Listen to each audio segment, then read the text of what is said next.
Someone wrote audio question mark. Yeah, we're live. We're live. All right, guys. So check this out. This all started this morning when this freaking wise ass. First of all, what's it? Jeff VanNote? Yeah, you're right. So far, Jeff VanNote. Is that your real name, or did you make that up? As far as I know, that's what I've been told. So you have a name, VanNote. Yes, sir. And that's the note. That's the name you're using. That's what I'm going by. And really, I mean. This is a guy who invests in real estate. It would be like I don't invest in real estate. I'm a money guy. I don't even like real estate. Yeah, whose name is VanNote. It would be like a guy named Larry Steinhouse investing in houses. Yeah, you're totally right. Get it. Yeah, you're right. Right. Yeah. So sure enough. So this morning, wait. Let me see if I can find this post because I need to tell you how this all started this morning with this guy who thinks he knows more about real estate than I do. Well, it actually started last night. You were probably sleeping by the time I posted it at like 6 o'clock, 6 p.m. And here we were this morning. I woke up, came out of the gym. I've been up since 5 o'clock, and also a qualified opponent. Oh, so yeah.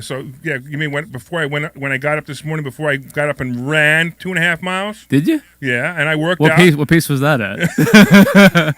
Define run. Oh right, wait, hold on. Let me see. If I think he meant run. This. I think he meant run his mouth. That's the only thing. No. I run every morning, or just about every morning. I have a personal trainer because I am so good at real estate that I can afford a personal trainer. Interesting. Yeah, that's the difference between you and I. With that ugly tie that you're wearing. See, well, like I said, I wanted to make you feel like you were in your prime back in the 70s again, so I wore this tie that I picked up from the Smithsonian. But you know what's actually even funnier? The funniest thing is I laughed all the way here, and thinking about what? I was laughing. The fact that you thought you even had a chance in this battle today, you know? All right, so here it is. Here's the post. So just so you know, if you go to Jeff VanNote's page, this is what he writes. He writes, the real estate market is going to crash. The real estate bubble is going to pop. The two most uneducated statements and predictions that are so completely false and out of line. I'd love to get 20 people that truly think to do a true Q&A with me so I could shut down every single reason and prove based on facts why that's inaccurate and not happening. Who's setting this up? So, of course, I immediately responded. By immediately, you mean 15 hours later, but go ahead. Well, I immediately responded after I read it. Okay. It's only fair. I mean, I have no idea who you are. We weren't even friends on Facebook until this morning. Yeah. I mean, what the hell? Yeah. So as soon as I saw, which I don't even know how, I think it got reposted by somebody Ruben else. Acosta. Oh, is that what happened? Yep. That's where I saw it. Okay. Okay. All right. So we decided, and you can actually see it because we didn't even talk to each other until this moment, right? Yeah. So we actually we decided on Facebook that we were going to do a little debate on this. So let's start first of all. I got to introduce my guest. Notice I came here to kick your ass, though, right? I showed up on your turf, even so you had no excuses. So today, debating, and you need to understand that this is debating was what he thinks he's going to do. He thinks he's going to debate me, right? And how this is going to work? I can't even believe that he thinks he could win this debate. But let's find out how smart this guy really is. All right. Anyway, so. Debating today will be Jeff VanNote of VanNote Performance Academy versus me, Larry Steinhouse, CEO of Investor Schooling. By the way, I will give you some props. Jeff is a successful real estate agent trainer, teaching real estate agents how to make more money selling real estate. He's also the author of the book, The Mortgage Playbook for Millennials. And I wrote my second book this year, The Realtor's Cookbook as well, which is a fun cookbook menu on how to get more business. So, that's awesome, man. Yeah. All right, cool. So I, Larry Steinhouse, wrote the Bible. What else you got, Jesus? He was there when it was written. I am the CEO of Investor Schooling. I teach and train real estate investors how to make passive income and get big checks from wholesaling fix and flips. I also have been training real estate agents on how to make more money selling real estate. I'm also the author of 3 books. The first one is If I Won $25 Million in the Lottery. The second one is 12 Practices Real Estate Agents Should Be Doing, and I'll bet you're not. You should read that book. You might be able to learn something to teach your guys on it, right? And I also co-authored the book with my partner Phil Falcone called How We Quit Our Jobs, Got Rich, and Found Financial Freedom with Real Estate and Stock Options Investing. And of course, you guys know I have my new book coming out called Money Hacks, because everything you think you know about money is wrong. And this is going to prove it right here. So let's get at it right now. When do you think the real estate market is going to crash? As of right now, I would say 2029. I think we have, to go through this current presidency, which our president might not make it, as you all know. And 2024, I hear At least I like your politics. word on the street is and verified source that Trump is running again. I actually know the person that's helping him run. He's actually a client of mine, believe it or not. He also manages Tony Robbins, Pitbull, and other very well-known people. So it's a very reliable source. But I see problems coming. I see them kicking the can down the road for the next 8 years, 7.5 years. So I think 2029, 100 years from the last real market crash as an anniversary. So you've been in this business for 13 years, right? So I entered the business when you were 20. I was very young. My dad's been in the mortgage 20. business since the late 70s. You were 20. December 2007. You were 20. I was 20. You were 20. Yeah, 20. So I 2007. showed up. I wanted to go buy a house in the Bronx. I was playing college football, and I said, if I could rent out each room for $600 a month, I have no credit, I have no income, I have no money. I'm 20 years old. I'm playing college football. I want to buy this house and basically live rent free and collect, money. So after the college season ended, we lost to Victor Cruz in UMass. I drove an hour out of the Bronx, with my little Garmin navigation system. And I showed up into this office in the other side of town, and I was like, hey, I'm here to, buy this house on Crotona Avenue. And the lady was like, that house ain't for sale. I'm like, there's a for sale sign on it. So what do you mean it's not for sale, She's like, honey, that's a short sale. And I'm like, ooh, right over my head. And I'm like, oh, okay, well, I do mortgages, so if you need anything, let me know, because I want them to take me serious. Sure. And they were like, oh, we actually have 2 leads for you. We haven't seen a mortgage guy in months around here. This is as the market was literally about to hit rock bottom. Yeah, 2007, 8, sure. So she literally handed me 2 clients. Obviously, they didn't qualify because no one qualified for a regular conventional or FHA mortgage in December 2007 because no one had income or a job or credit. And I was like, wow, is this easy to get business? And then 3 months later, I got cut from my college football team. It was sad. It was a rebuilding year. I thought I was going to go and get playing time and start. And I showed up, the day before our spring game. My coach was like, you're cut. So I was kind of lost. And here I am, 14 years later. So this whole story is about you and football and getting a house and well, see, that's it. Seems that's all you want to talk about. It seems like you chose to get into the business 40 years ago when you showed up with your tulips to buy your 40 acres or whatever you got, right? Me personally, I showed up to try and buy a house and be an entrepreneur. And I fell into the business and realized, an opportunity at age 20. So my first house was a 2-family house that I bought when I was 18 years old. I bought a 2-family house. What year was this? It was 1980. 2000. No, sorry, 1982 BC. or 3. 1983, I believe it was. 1983. Okay. I believe it was. Interest rates were what, 17%? No, they weren't that bad. Actually, it's funny because if you want to get into this conversation, it's kind of interesting. Yeah. It was about 13%. Okay. And then it was actually an adjustable rate, Yep. which was nuts. Most were and it back went then. down to 9% before I sold the building. Wow. But the really stupid part about the building was I actually sold the building 1 year later.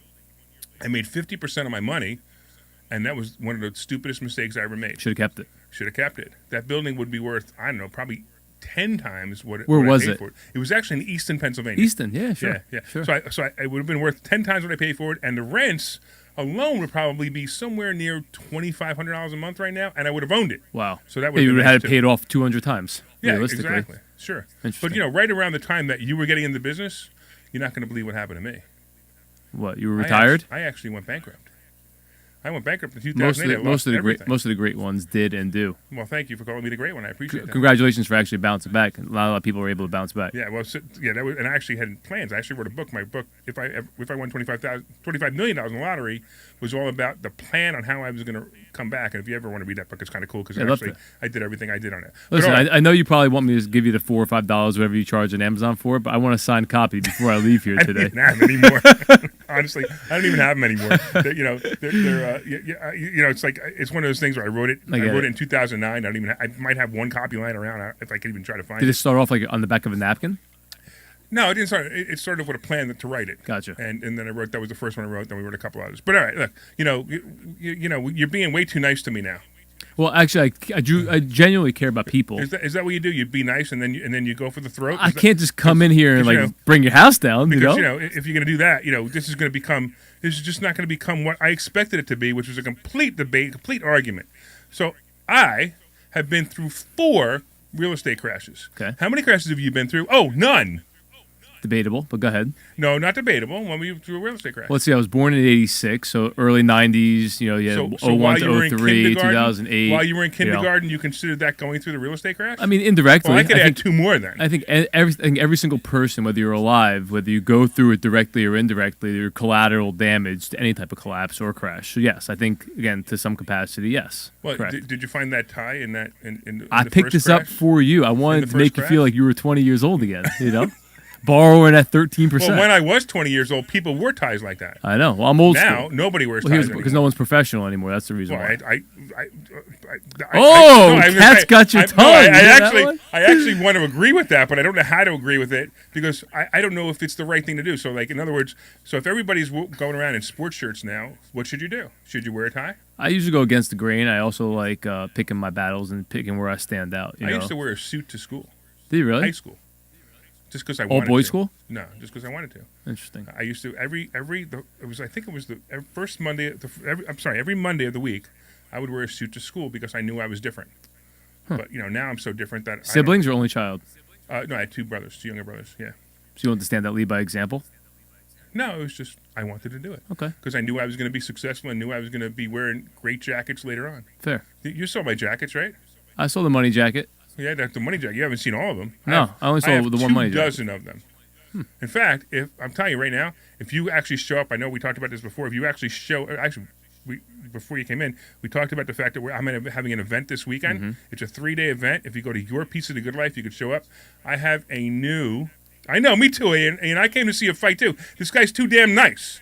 But I have a new outfit I'm going to wear. So Listen, I'm luring let's you go. in right now. I'm luring you in. Let's I'm go. finessing you. We can't be nice anymore. I'm tired of this crap. Let's go. We're going to go right at it. Right at it. Here we go. So let's start right away with you.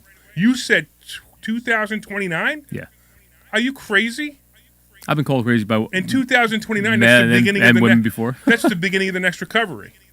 So I remember that you said in your Facebook post that you were going to state facts. Mm-hmm. State facts that comes up with that number.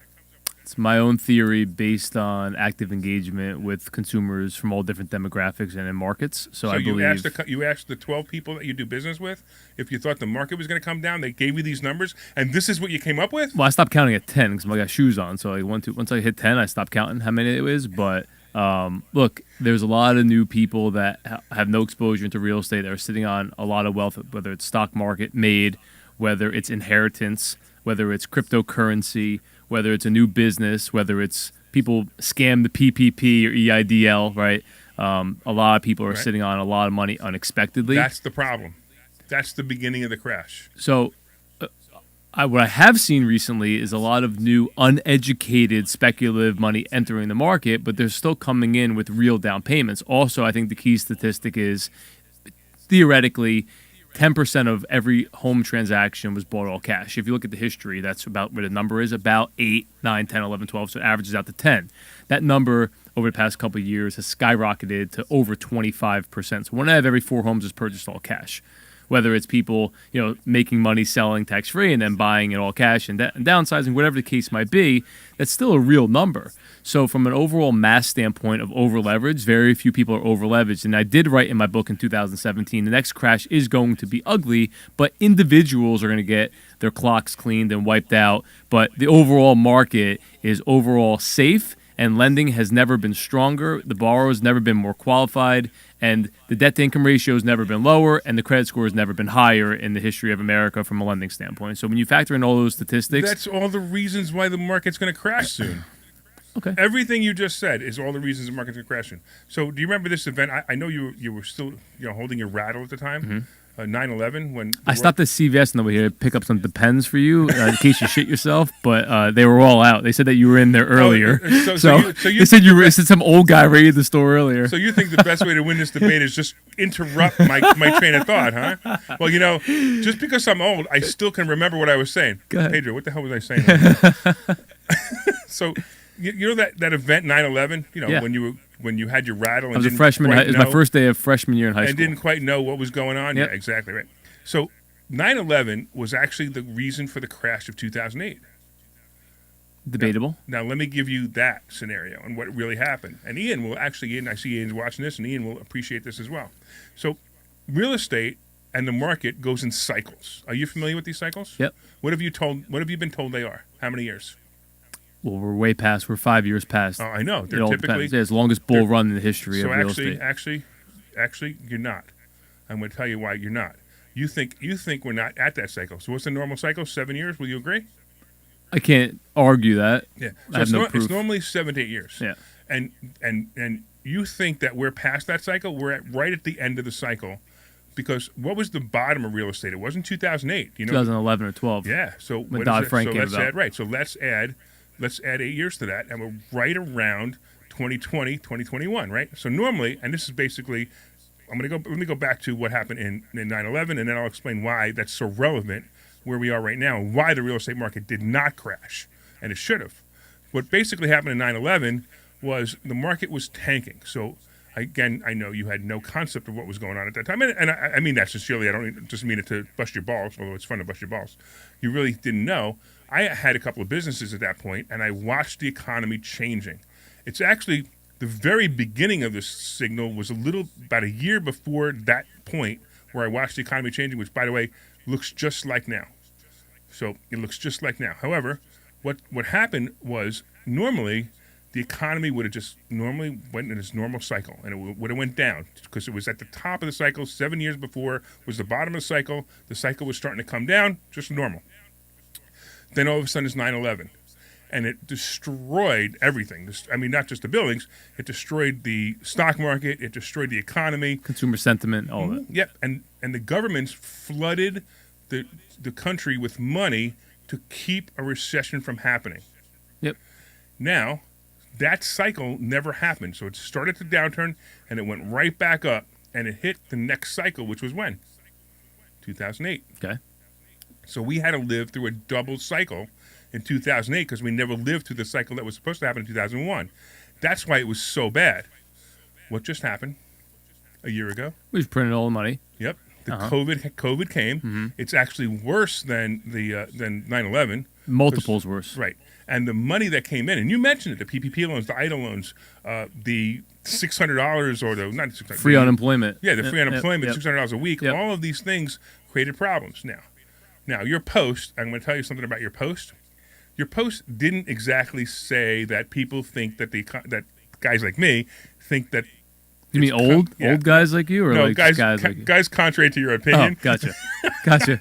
Just wanted to clear that up for everybody listening. Old guys like me. Go ahead. Yeah, guys like me, contrary to your opinion, you didn't actually say, I don't actually believe it's going to come crashing in next year. That's not what I believe. I believe the real crash, the really, really bad, will be 25, 26 for the same reason. Because we are sitting right now at 2002. If you follow the calendar, we're at 2002 right now, back then, and it's coming. So it's going to come a little bit ahead. It's not going to be 2008. It's going to be I'm sorry, not 2028. It's going to be 2025 to 2026. We do have time. The market, the real estate market, is probably not going to go up much more from here. It'll go up, but it's not going to go up much more. Goldman from here. came out and said 16% from here. So let me backtrack. So Sure. I don't disagree with what you're saying from a time standpoint. I think that variable or that asterisk is how much more government intervention do we see? About 4 months ago, I was at a Yankee game, and I was talking to all these, new non-QM gurus that, the ones that were out in 2008. They were whatever, sitting on their mother's couch for the past decade. Now they're back in, right? Now they're the account reps and executives, back to being know-it-alls, printing money. And they were like, yeah, well, Goldman Sachs. I'm like, okay. My best friend works for Goldman Sachs. He literally works in the partners coverage group, right? I have full free reign to get any department in Goldman Sachs whenever I want, right? Like, so I have full access as if I'm a $60 million account holder at Goldman Sachs. So you could walk into a building? 100%. And that makes you special? Anyway, for those that don't know, the definition of a hater is portrayed right here. So, because he's just mad because he's never been invited to Goldman Sachs, clearly. But anyway. No, when I owned a computer consulting company, I used to be in there all the time. The last time he was in New York City was like 9/11, so I don't want to hear that. But anyway, so with this standpoint, Goldman Sachs is the largest backer of non-QM debt, and that shocked me. That blew my top off, if you will. And then they come out And for 4 months, I was speculating why, and then they come out and put this article out that we see real estate in the next 12 months running another 16%. So I thought, okay, non-QM 25% down, 717 credit score on average, market running 16%. They have a 41% gap or protection, if you want to call it, right? So, the 75% leverage today is going to be, call it 60% or 59%, not including the pay down over that time frame as well. So that's why they're backing this, because they're bullish on real estate. The difference between 9/11, 2008, and today are banks are that much more well capitalized. The consumer's that much more well capitalized. You're what is that phrase? Dinosaur generation, unfortunately, is not okay with keeping money in checking and savings accounts any longer. Savings accounts are paying less than 1%, the majority of them, unless you're in like an ultra high yield with a certain preferred, banking relationship, where people aren't keeping money in the bank. They're making speculative investments, buying assets, thus driving asset prices up. So, yes, when the rates were at 5%, 6%, inflation. It's called inflation. Yeah, I just answered that. You're going to repeat my answer? You can't ask a question and answer it after I answer it. I just answered it. Wait, you started out nice, and now you're being rude. Well, because you cut me off. But anyway, so let me finish my statement. So now, if you have that, yes, inflation is real, but people are also not going to accept having money in the bank not earning them money. So whether you were speculating in cryptocurrency or the stocks or covered calls, I can't tell you how many people right now, uneducated people, are like, oh, I'm making 10% every 60 to 90 days on covered calls. I'm like, you understand it takes one sharp downturn and you lose everything, Well, you don't, but okay. A lot. You lose your stock anyway, but I'm not going to get into stock. But okay, so but my let point, me ask you a question. Go ahead. Okay. When was the last time that you were aware, and I mean aware, of inflation like this? Never. Exactly. Yeah, never. So I have been aware of inflation like this 3 times. And every time it had the same outcome. And the outcome was it crashes. The market crashes, housing crashes, the stock market crashes. When I say crash, I don't mean like 29 crash. I mean like, we're going to have a correction. 30 to 40% correction. Well, I don't even know about that. But my prediction of where the stock market's going to level off at will be about 28,000. That's pretty far from here. Now, I'm not going to say it's going to go from 35,000. 18%. It's not, fine. It's not going to go from 35,000 to 28,000 overnight. It's going to be a slow turn. And then it's going to be 2-3 years at the 28,000. Maybe if we get lucky, it'll stay in that range, but it may even drop a little bit more before it goes back up. Because that's when we said 2029 is going to be probably the beginning of the reset, where it's going to start going back up. And I'm going to be really happy because at that point, I'm going to be retired and you're going to have to work hard. Yeah, I mean, again, I'm not here to discuss, speculation or hypotheticals at this point. But what I do believe is the stock market hits 40,000 before it hits 28,000. And again, there's so much sideline capital, sideline money. The whole what Biden's doing with the inheritance, dropping it down, estate planning. Okay, so people are going to actually. So you do know that was pulled. Did they pull it? So again, I have not followed it. Yeah, because I pay attention to these things. Well, it's more applicable to you. That's my business. Right. Do you have children? I do have children. How old? But I don't really care. I don't. So no, I mean no. You don't care about your children, or you don't care about? No, I don't plan on leaving my children anything.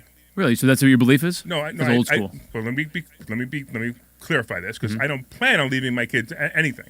I do know that I'm going to die one day, and there's going to be a whole bunch of money, and they're going to get it. Gotcha. But I don't plan on leaving them anything. I plan on keep making money until the last day I die, and then when I do die, it gets some goes to my wife, some goes to my kids, whatever, or my grandkids, or whatever. Do you have grandkids yet? I have one grandchild. Oh, congratulations! Yeah, thanks, man. No comment on that one. No, I think that's a great thing. I can't. I'm enjoying my 3-year-old son, but I can only imagine the feeling of being a grandfather. Cool. It's probably the most rewarding thing out there, more than any money you can make. You're getting nice again. Don't get nice. Well, again, I'm a real human deep down. Listen, Ian's going to be upset. I'm going to hit you as hard as I can, but we can get up and shake hands. All right, we can do that? Okay, because, and if not, I'll take this out. Did you record yourself getting your ass kicked? That's what it sounds like on that thing. Did he record that? Tell us the truth out there. So, but back to your point. So, in your opinion, right? Sure. Tell me how the supply and demand right now in the market is ever going to run out. Because on average, in hot markets, now you're going to have pockets that are going to be depressed always, and obviously speculative, inflative, uneducated money flying in. That's fine. I get you're always going to have that. But in the big cities, mostly urban areas, controlled more in the investor market, if you have 25 buyers for every one property, you're not going to automatically catch up. But you're not going to have 24 sellers make that up. And you also know, as well as I do, that that's slowing down a little bit. It's not. I don't mean to slow down. It's not slowing down to a point where it's dangerous. It's not. It's slowing down because this house just sold for 400. The same house next door sold for 450, 500, and then people are like, wait. This house last year just sold for 400. This house is not worth 600,000. So the seller's overpricing it, assuming the 10%, 10% year month over month return. It's not real. What? Are they going to sell it or not? No, they're going to drop back down to really what it's worth, 550. That's exactly what I'm saying to you. Yeah, but but you can't do that because if it's 400,000 last year and now it sells for 550, you're still up 30+%. What I will tell you is you're not going from 400 to 450 to 500 to 550 down to 525. You're setting that baseline. Whatever that last sale is, the house reciprocal is not going to sell less than that unless it needs repairs. So let's talk about a house today that sold for $500,000 yesterday, right? Okay. And it sold for $500,000 yesterday. Yep. Will it go up to $550 before it starts to come down? Probably. But where's it going to go? I can tell you, it's not going to go. It's not like it's going to go way below 500. It'll probably go 495, 475. No, that's a 10% drop. That's a 5% drop. It's fine. It's fine. I'm just, fine. That's fine. It's not it's not going to be like the end of the world. It's just like every other Ponzi scheme. The last guy in who paid the most is going to have to wait, just like they waited from 2007. They had to wait till sometime last year to get even, to catch up, to get even. Yep. But if they're living in the house, it doesn't matter. Right, it doesn't matter long term. But if you're a real estate investor, it might matter. Now, as a real estate investor, one of the things I do is I don't care about the price of the property. I care about the income from the property. So you look at cash flow. Yeah, I'm all about cash flow because cash is not king. I don't care what anybody's ever told you. Cash flow is king. I get it. Right, so I don't even care how much my properties are worth. I don't care how much I owe. Right, whether you're negative or positive, as long as you're cash flow and cash on cash return, that's what makes the most amount of sense. All I care about is how much cash flow they bring me. And I don't even cash on cash return. Most of the time, my cash on cash return is infinite because you have nothing in the game. No skin in the game. Yeah, I either borrow 100% or more on every property I buy. I know you can't figure that out because you're a mortgage broker, and we have to unlearn all those things that they do in mortgage brokers. And I mean that with any mortgage broker. Look at that face. I'm just going to listen. Again, yeah. I've learned to pick and choose battles, so I'm just waiting. I'm waiting. Well, when you're ready, we're going to teach you how to invest in real estate without your money and without banks. I have a lot of people that probably would want to hear that. I'm also a believer of no skin in the game, easy to walk away. I watched it happen. I watched people. So what? What do you mean? So what? So if you're the investor, what do you care?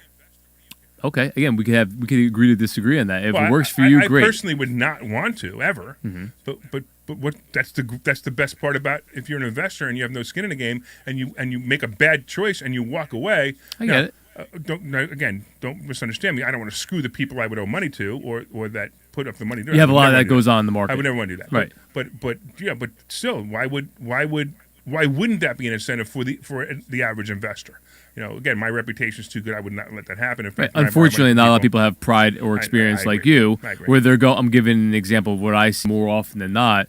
They're going to the person that trusts and confides in them, and they're raising the equity, and they have no plan to get out. They have no exit strategy. They're hoping and wishing, and they're gambling with somebody else's actually hard-earned money that they're either looking to create a passive income stream for, bet on that person that they're giving the money to, or need that money for retirement, right? And that's what I don't stand for, right? So I 100% agree that if you do it the right way with the right people, morals, values, and ethics and all that stuff factor in, everyone makes bad picks. It's part of nature, part of the game. Shit happens. Things go wrong. Things take more time than expected. Everyone's blindsided in real estate. Again, what I don't stand for, just to be clear, is the person that has terrible credit, that's borrowing the equity, maximizing the debt, not making the debt payments, and then looking to get everyone to have a haircut and then them make a profit from it. That's what I don't stand for. I agree. That's more coming from pride. You can't screw people. You have to be honest. And bad things can still happen. Of course. But of course you have to go through it. And again, look, shit goes wrong. What I've learned early on in life, at probably age 24, was, hey, listen, Larry, this deal went wrong. I didn't account for this. I made a mistake. Here's how I'm going to correct it. Your average person is going to respect that and say, okay, let's overcome this. Absolutely. It's when you beat around the bush and you tell them 5 years later, oh, by the way, that money I said I was going to renovate the house with, see this new car I got? Yeah, exactly. Right. And that's unfortunately more common. I had a guy, this is actually a funny story, I had a guy randomly reach out to me on Instagram saying, hey, I just did this deal, blah, blah, blah, whatever. completely different circle refers me this client who's like, yeah, I got 8 properties. He shows up in like this $140,000 convertible, young kid too, probably like in the time he was like 25, 26. I was like 30, whatever. But I've been in business for a decade. So like when I say young kid, he was a young kid. And I'm looking at him, I'm like, okay, it's because he's got no job. Like, what's going on here? And just by pure coincidence, this guy gave this kid money, and the kid used the money that he put into a flip, never paid the taxes, never paid the PSE&G, and used the money to buy a car. Yeah, no, yeah. So I don't want to talk about those guys. They drive me nuts. I couldn't. But there's more of them than the good ones, unfortunately. Well, no, I don't even know if that's true either. I think that's a bad opinion. At least that you have. up in North Jersey area. Maybe, but that's a bad opinion that you have because like I know some of the people which is funny because after I looked at your Facebook page, we're connected to a lot of people. I'm sure. Which is again how I got connected. Yeah. But most of the people. So there's a difference between the guy who is an intentional, I'm going to screw fraud. you, intentional fraud, and the guy who just is green. So like when they come to our school, they learn how to not be green. They learn how to talk to people, and we actually guide them through it. It's funny. I have people who in our school they want to lend other investors money, and I'm like, show me the deal first. Right. Let me underwrite it. Right. It's not even underwrite. It's just kind of because I don't want to say underwrite it. Eyeball it. Yeah, but just a 50-foot overview or even a 10-foot overview of what the deal looks like. Mm-hmm. Is it make sense and will it make sense? In fact, we have on our paperwork that gives a confession of judgment that says if I borrowed money from you and I missed 3 payments, the property is yours. You know that in New Jersey, they did away with it. There's no more confession of judgment allowed. You might want to check updated laws. You can still put it in the paperwork. It may not be legal. Enforceable. Yeah, it may not be enforceable. I learned the hard way. I lent an NFL player 180 grand, never made a payment, and we're still chasing him. Luckily, he just got signed by a team. But again, so like I get all that, all those level of protection. But didn't you have a mortgage on the property? No, it was against his NFL contract. Get the hell out of here. And he got cut. So you should have came to investor schooling and would have told you how to not make that mistake. We're not sports guys. You would have had to. I don't care. You would have had. It's all right. We're accruing at 2% compounded interest a month. We're fine. We'll be all right. Yeah, as long as the guy really does get his job and you can. No, he got re-signed. Okay, good. That's awesome. Cool. Now it's just being filed judgment and everything else. But we had a confession of judgment, and Jersey doesn't honor it now. So he basically said, sorry, he got an attorney. Come find me. No attorney. Just come find me. Wow. But again, like, look, I agree with you. You have to protect yourself, but people also have to. I'll give you an example. We have a deal. Another real estate deal, back deal, borrower never paid. I'm out $6,000. Not that it's a lot, but I'm out $6,000 in legal fees. And again, granted, we're compounding interest at 2% per month. You still have to pay that, like as a lender, because I manage about $1 million of our own money for bridge financing, short term, whatever, right? Like gap, whatever it is. Like if I believe in you, I'm doing the same thing. And here's our number. If you want it, great. You have no other option, whatever, right? I believe in second chances for people. I deal in a lot of urban areas where people aren't either awarded second chances or they're just not a part of the banking system, so they're not recognized to borrow conventionally or private money. And what I've learned is like anything. I could tell instantly when I meet someone whether someone's a gentleman and honorable or not, or the opposite, right? But from a lending standpoint, we're lending real money. We're not borrowing money to lend money. We're lending our own capital and my investors' capital. So like my number one goal is to protect that capital at all costs. But sometimes there comes a cost in addition to protect that capital, and no one sees that side of it. All right, so that's fine. Yeah. Now, look, I'm a big fan of funds. We have a couple of them going on as well. We have another fund coming out. I can't talk about it because I'm advertising, and I don't want to talk about that right now. So I totally get it. I totally understand it. Actually, you're a pretty cool guy. You're just, you're just green. Because if you think it's going to go to 2029, you're definitely green. I could tell you it's going to 2029. I'm sitting here confidently going to say that. I'll tell you what. You ready? All right. What kind of money should we bet on this? Ian, what kind of money should we bet on this? Who's right? If 2026, we drop 15% from here, I win. 15% from here. But under what metrics or standards are you going? But I'm not talking about the stock market. Who cares?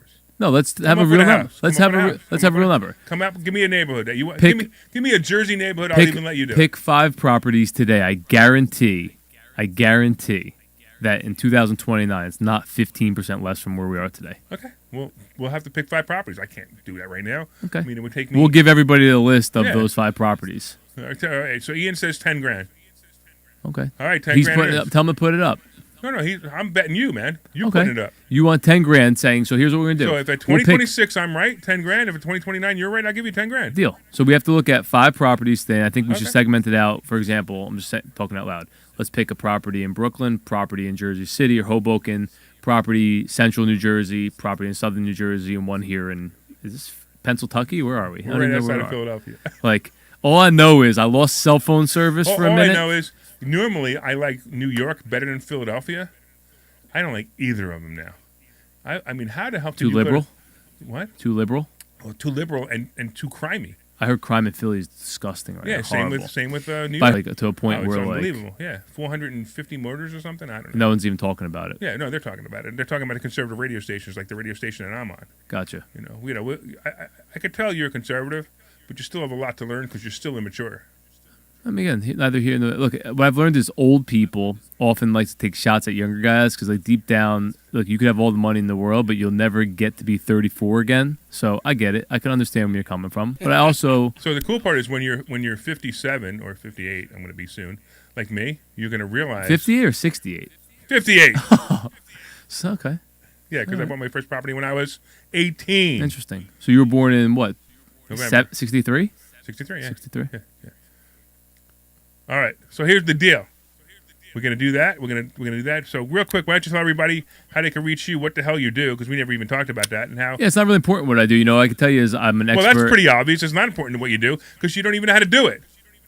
Again, you know, I pick and choose my battles. What I could tell you is I finance every single type of real estate asset. One of our main objectives this year, you know, is really helping people with the forbearances. You know, there's a lot of ugly stuff coming down We the road. didn't mention that. Real quick, we didn't mention that. So do you think that the forbearances are going to be a problem for the owners of real estate?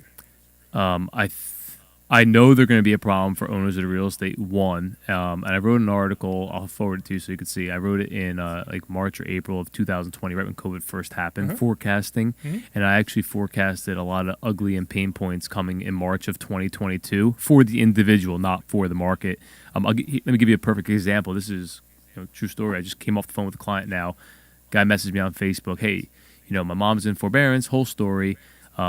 She got flooded and she has no electric in her house. She's 60 years old. Her husband's 58. They're both disabled. They bring in a total income of $2,500 a month. Right, $2,500 a month total. Sure.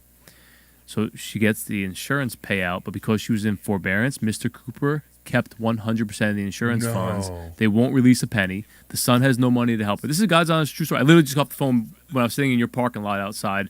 I couldn't move. I had to hold the phone like this because I knew I was going to lose service if I sneezed or anything. So I had to stay still. Well, it's not my fault. You have a cheap plane. You have Verizon. You guys don't have AT&T down here. You have like Moo something. We have Verizon. They're best. we can afford Verizon. AT&T is too cheap. Here's the story. So listen to this. So they were like, oh, you have a forbearance. Your payment's $1,000 a month now, which again, that's a 40% nut into $2,500. Let's call it. They're like, you have to pay $1,700 a month, or you're going into foreclosure. Meanwhile, she has $30,000 of repairs. Her mortgage is only $31,000. They won't work with her, and she's screwed. She's like, I have no refrigerator, I have no electricity, I have no heat in my house. Hey, I lost my roof. I'm a little confused here. Okay, so there was a $100,000 payout from the insurance. Is that correct? $30,000. Oh, $30,000. Yeah. Okay, so they don't want to pay. Okay, so they don't want to fix the house for the. They don't. You can't fix the house for $30,000 from what you're telling me. No.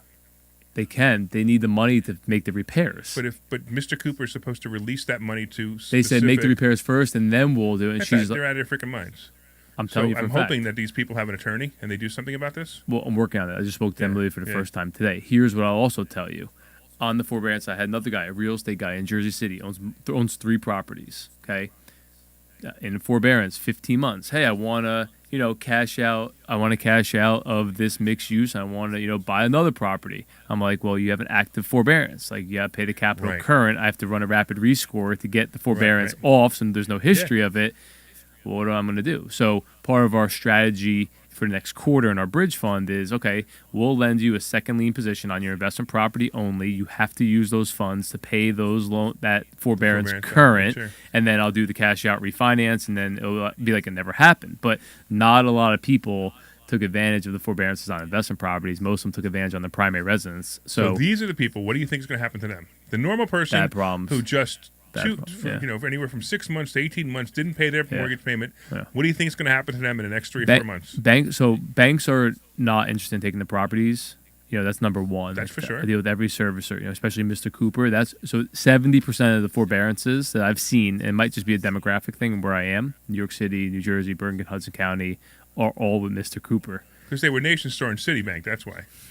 because Citibank had them Bingo. all, and Citibank sold them to Norton. And to Nation Star Nationwide- had a big settlement, big yeah. class action Right. settlement, right? Right. So they have a lot of exposure there. That's number one. Right. And again, as we all know, the consumer isn't going to do what's right. They're going to do what they think is right.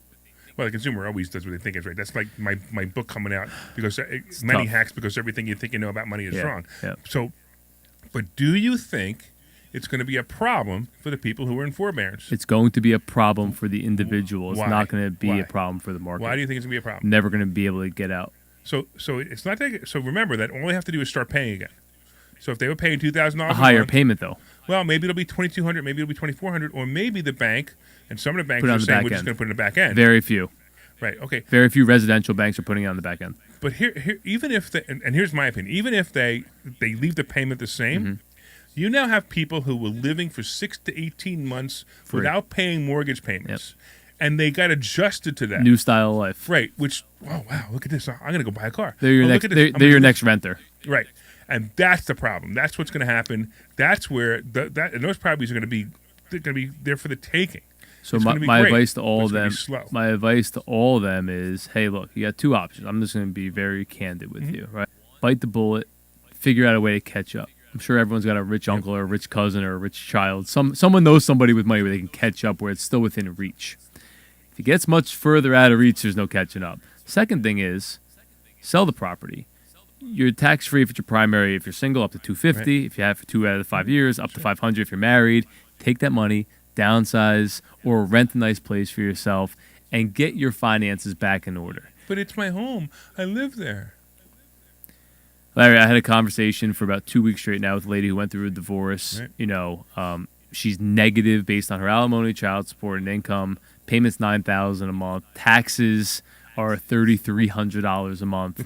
And I'm like, you don't afford it. She's like, but I love this house. I'm Right. like, you don't afford it. Sell it and take the $700,000 of equity out. Yeah, but I don't then want to buy a new house all cash. I want to raise my 2 kids here. I go, I'm pretty sure your kids wouldn't mind downsizing, still having their own house where you have no $9,000 a month payment and they don't get foreclosure notices in the mail. You Right, know, exactly. it's more embarrassing. Hey, what happened to Johnny and Joey's house? You know, the problem with residential real estate, as we all know, which is different from commercial, is people are 100% emotionally involved and attached. And I understand Right. that.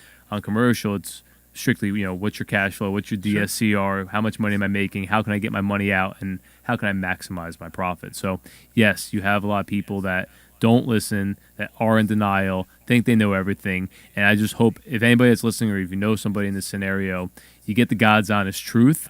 And again, what I'm telling you might not be what you want to hear, but it's the best advice in your interest. And hopefully people will make that right decision. Otherwise, again, it's not going to be 2008 or anything like it ever again. But it's going to people's lives will be It's ruined. going to be 2008 or worse. Yeah. But not for a while. Right 8 around, like I years. said. 8 Yeah, well, years. okay, you can go that way. I'll go just a little bit closer. I'm saying 3. Listen, the only thing that's the the only thing I difference. request is that when you pay me in 8 years, I just want to make sure those are crisp hundreds at the time, Of or course. I accept Bitcoin. So Bitcoin. you let me know. What do you think Bitcoin's going to be worth in 2026? Probably 250, 300, if not Wait. more. 100 or 1,000? 250,000. Yeah, Okay, 250, okay, 300. okay. Yeah. Up north. I really don't know. I'm fascinated by the whole thing. I'm studying it. We're Yeah. doing classes It's on it soon. interesting. I'm fascinated by it, and I mean, it's just amazing to me. But anyway, It's kind of like the Airbnb market. I Right. don't like markets that can be immediately flipped on and flipped off based on government regulation or intervention. You know, sure. so like at least today if you have $5, you could buy a Reese's and a bottle of water. And you could use it. When I was a kid, 5 cents. no, it wasn't that low, but yeah, but it'd be about $1 for a Reese's and a bottle of water, and you get change back. It's crazy. Actually, I remember a commercial from McDonald's. You get a hamburger, fries, and a Coke for less than $1. You look like a McDonald's guy. Still, Shut up. you're a Big Mac, No. Burger King. You're kind of like the Hamburglar. Well, wait. You'll see. It'll take its toll on you. Tell me a little bit about your real wait, estate investing school. Just wait until you For anybody- wake up one for anybody night that's- and you can't pee in the middle of the night, and you get up 5 times. You wait. It's going to happen to you too. Your trainer doesn't work on that with you? Do you have a personal trainer? Okay, My trainer doesn't work on my peeing now. you need your refund from him and No, anybody no, that goes to your that's school. The urologist works on that. In case you don't know what a urologist is Not yet. but you Yeah, will. yeah. You will. Give me I about, promise give me you, about, you will. Give me about 23 years to catch up. You do know why I'm wearing a hat, right? Why? Because there's a camera back here, Right, that camera back there. Bald spot. Yeah, I have this big ball spot. get it. So there's camera I back get there. So I have to wear the hat. Let me ask you a question. How do you maintain? This is more like guidance now for everyone listening. How do you maintain your youth and your humor in a very serious, blindsiding industry? Who says I was funny? Well, if you listen to the audio message I sent Ruben when I first saw your reply and he didn't reply, it was, I'm about to go to Pennsylvania right now. You might have to come pick me up, too. All right, I can fuck with this guy, And then Eric Sturkin texted me, and Eric Sturkin was like, yo, that's my guy. Tell him I said, hello, crazy. You guys are going to get along great. You guys are straight shooters, and you guys both have personality. Nothing's personal, and it's all in good fun. Who said it's not personal? Well, look, if you take it personal, Listen, you man. might not sleep tonight, but I'm going to sleep like a baby because I know I came to your turf and I held my own, Yeah, you did a good job, man. Actually, it was a lot of fun. I forgot where we were. You wanted me to talk about school, so investor tell us schooling. about that. So in case there's anybody on your side watching, investor schooling is a place where you can come and you can learn all about real estate. You can learn about money. So we don't just teach real estate. We don't just teach stock options, although some people think that's all we do. We teach money. We teach tax advantages. We teach people how to buy. Did you know you can buy a house? First of all, you probably know this. Did you know you could buy a house or an investment property in your IRA? Yes, you can, if it allows it, I believe, right? It has to be self-directed? It's self-directed, correct. Yeah. And we teach you how to get a self-directed IRA and how to buy it in your IRA. Smart. But do you know what an HSA is? HSA, no. So it's a health savings account. And this is the coolest That's thing. how you contribute tax-free, right? It's also it's almost like another IRA, but Yeah. it's specifically used for like health benefits. Every day, yeah. Right. You can actually buy a house in your HSA if you know how. It's something that. Does the interest dividend have to go back into that account, or can it be It kicked does, out? and then when it's a minimum of 5 years or age 65, you could pull out all the money. You pay tax. It's like a traditional IRA, not a Roth IRA. Sure. You can also buy houses in your Roth IRA and never pay taxes, which is kind of cool. And if you know Biden, when his craziness is trying to change some of the rules, Nuts. we talk about the rules all the time, and we also talk about how to get past the rules, how to use the Gray rules to your areas. advantage. Well, how to use the rules to your advantage. Right. I mean, so are you independent? Independent, yeah. Okay, I'm going to ask you a question, and you don't have to answer if you don't want to, but I'm curious. Are you on Obamacare? No. Okay. No. I'm going to I don't have health insurance, actually. All right. I actually don't believe in health I'm insurance. going to give you a little bit of a lesson.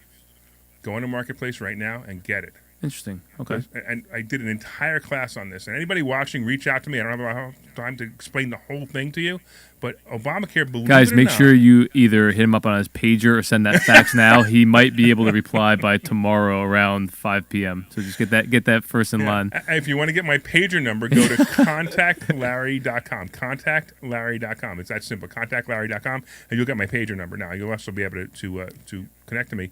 But I'll talk to you offline about Obamacare. Cool.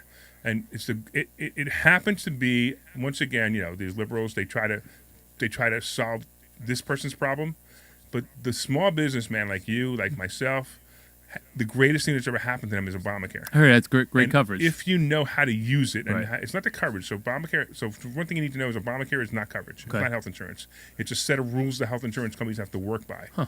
All right. So. And if you know how to take advantage of these rules, which I teach all the Sure. time, I don't know what it is. I just like to figure out rules and try to figure out the loopholes in the rules. Or It's a not even puzzle. the You rules. like the challenge. Right. Because you got to understand, who wrote these rules? Not us. No, but who wrote them? Very smart people. Very rich people. Huh. Okay. Right? So Fair. these very rich people are writing rules to eliminate Tax liability. rich people. Yeah. They know how, right? They know how to take advantage of them. Gotcha. All you have to do is learn it. Now they're not going to teach you. You're going to have to learn how to do it. Sure. But it's really a lot of fun if you want to learn how to do it. And if you want to go to investor schooling, or if you want to just go to investorschooling.com. You could come this Thursday to a free class.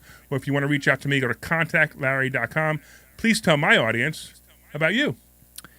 Yeah, so if anybody runs into a financing snag ever or wants a true, honest approach up front, I'm your guy. If you're buying that property with all investors' money, you have no money in the game, but you hit a good deal and, the ARV or the new value is higher, we offer short-term rental loans now, which are great. So if you're Airbnb or verboing the property, no rental history required, 640 credit score. We do everything from mixed use to single families. I don't get too much involved in the fix and flip game because it's too saturated, too competitive. From a earnings standpoint, we do deals all the way up to $50 million. I work with a couple of REITs, a couple of different funds. We have our own fund. I deal with almost every big commercial lending institution.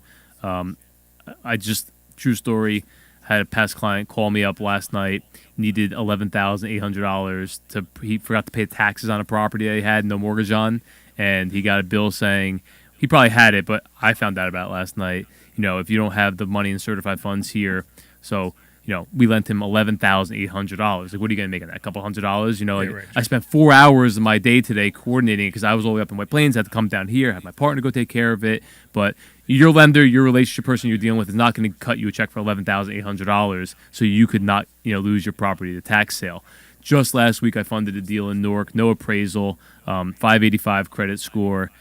Vacant property needed rehabbing. We cut the guy a check for $70,000. Recorded the first mortgage lien. Collected 6 months of interest up front. So I like to do. Like I said, I really believe in second chances, and I believe people with the right guidance and leadership can navigate themselves to success.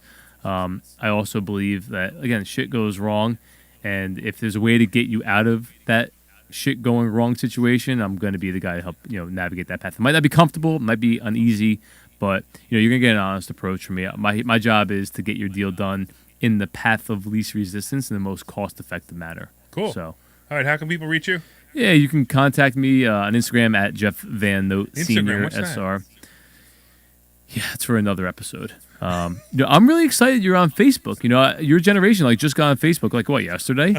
No wonder why you replied this morning. I was probably on the top of your feed and your friend list. I have a podcast. It's called Deposit That, which I invited you to. Sure. It's recorded on Broadway in New York City. It's about entrepreneurs. Yeah. I also interrupted you. Tell us your website because. Go to jeffvannote.com. Jeffvannote.com. Okay, cool. Yeah. VanNote. Yeah, but I'm more active on social media. Again, like Instagram, Facebook. I like telling stories and giving posts, giving experience. I think my main purpose in life is really to motivate and inspire people. It doesn't matter where you are today. If you want to get somewhere, let's create that plan and work backwards. But without a plan, you're kind of just getting lost in the sauce. So surround yourself with good people with experience. In this market right now, everyone's made money, everyone's a guru. If you haven't made money, then there's something wrong. So when the market does turn, all the people that are just taking cherry picking, unfortunately they're going to have to get back to learning how to hunt, kill, and eat. I believe. Obviously, commissions are going to be reduced, margin compression's real, interest rates may rise for a little bit. But I do believe that people need to surround themselves with experienced investors. 40 years, if you can find a mentor 40 years, they've been there, they know things that will, hopefully narrow the duration of the time where you are now to success. Again, somebody that's made quick money over the past couple of years, everyone's pretty much made money over the past couple of years. So I think, a testament to you. I'm proud of you for still being in the game 40 years later. I'm sure you've had some burnt out moments and had some tough times. Absolutely. But I really admire the fact that you did bounce back from 2008, you landed on your feet, and then you soared even higher. So from my perspective, I respect the hell out of that. Well, I appreciate it, man. It was an honor to meet you, actually. And now I can't make fun of you anymore because you're too nice. I mean, I told you, I was getting ooh, you got him good. And meanwhile, I'm like, we're secretly messing behind the scenes, talking shit to each other. I mean, no, we're not. We weren't. Everything you guys saw online was real. Yeah. It was just, but now I meet the guy, and he's too nice of a guy. Wait, so real question, though. Sure. Is it Jim Cramer or Kramer? Tell the truth. Or a hybrid of both. You're like their child. If you were to produce. I don't know. I like the compliment of being like Jim Cramer. There's no doubt, right? But Kramer. So I was trying to figure out where you were trying to go with there. The Jim Cramer part. If you merge them together, if they had a child, you're it. I'm okay with that, by the way. But I just didn't understand. I just didn't understand where the other Kramer. The looks. Okay. Yeah, the looks. But he has a lot more hair than I do. Yeah, but you could put two and two together. All right. Well, I liked it. I thought it was great. So if you haven't seen it, go on Facebook, take a look at it. Thank you for coming today. Thanks for having me. Thanks you all for Appreciate that. watching. If you want, contact Larry and contactlarry.com, and it's jeffvannote.com. Yes, sir. And we'll see you guys soon. Thanks so much.